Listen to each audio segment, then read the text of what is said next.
neveikimo ir čia Simsalabim bamba zaladų zaladim. Koks težus Spliterio dėjimas į krepšį. Pasižiūrėkime darsi. 1-2 ir opa.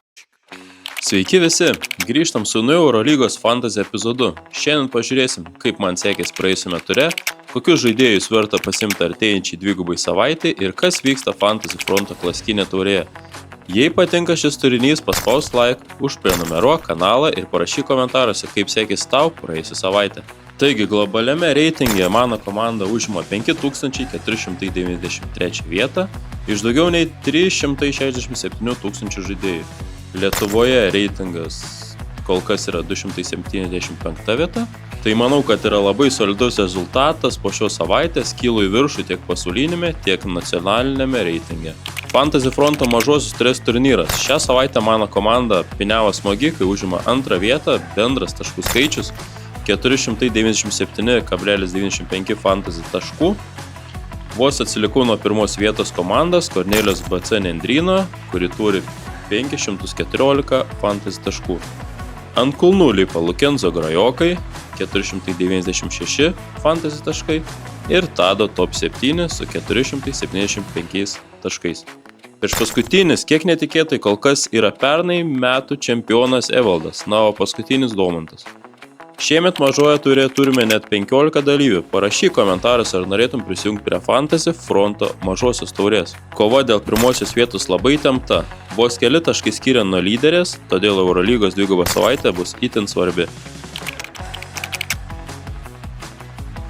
Startinis penketas. Centras Nikola Milutinovas 27 taškus ir 50 surinko. Kapitonas Saša Vezenkov netgi 74 taškai, Osmani 18 taškų, pigus variantas, patenkintas šiuo pirkiniu, Veidas Bolvinas 11 taškų, Tyler Dorsey 18 taškų, šeštoji žaidėjai buvo pasirinktas Njangas 12 taškų, atsarginiai Veinraitas tik 1 taškas, Pajola 5 taškai, Izundu 4 taškai. Tai apibendrinimui Vezenkovas vėl tapo komandos vedliu net 74,8 taško. Milutinov ir trenerių pasirinktas Tomas Masiulis prisidėjo stabiliais pasirodymais. Keli žaidėjai nuvylė, ypač Veinrait ir Izundu. Bet bendras rezultatas labai geras, nes komanda per 3 turus jau užsiaugino papildomus beveik 5 kreditus. Dalinuosi 3 žaidėjais, kurios privalu turėti prieš dvigubą Eurolygos savaitę. Tai jei dar neturite, rekomenduoju atkreipti dėmesį į Tadą Sedekerskį, kuris rungtyniaus prieš Paris ir kainuoja tik 11,1 kreditą. 8,5 kreditų kainuojantis Tamiras Blatas yra solidus pasirinkimas, nes su juo vadovavimu Maccabi atrodo solidžiai. Trečiajame ture puikiai sužaidęs Blatas padėjo komandai laimėti Tel Avivo derbį. Biudžetinis žaidėjas vertas dėmesio yra Sergio Delarėja, kuris kainuoja tik 7,1 kreditą. Bet kol iškritęs Montero gauna nemažai žaidybinio laiko ir pasitikėjimo iš Valencia trenerio. Kapitonas, kaip ir daugelio komandų, turėtų būti Saša Vezenkov, kuri turi net 50% fantasy komandų.